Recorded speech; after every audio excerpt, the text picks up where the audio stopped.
Hi everyone, if you have been using the Coinbase app and wondering on how to add the Solana network, this video is for you.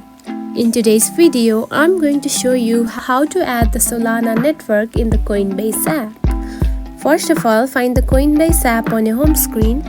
Now open it. After opening the app, you will see something like this on your home page. Now here is the thing.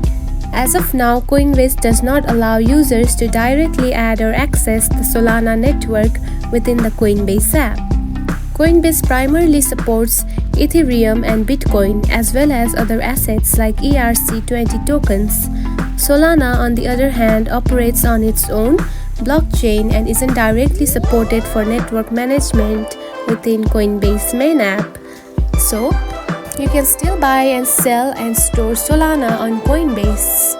Now to buy and sell Solana on the Coinbase, you can simply search it on the search bar and type it. And you can simply buy and sell it. So as for now, you cannot add the Solana network on the Coinbase app. If you found this video helpful, don't forget to like and subscribe for more tips. Thanks for watching.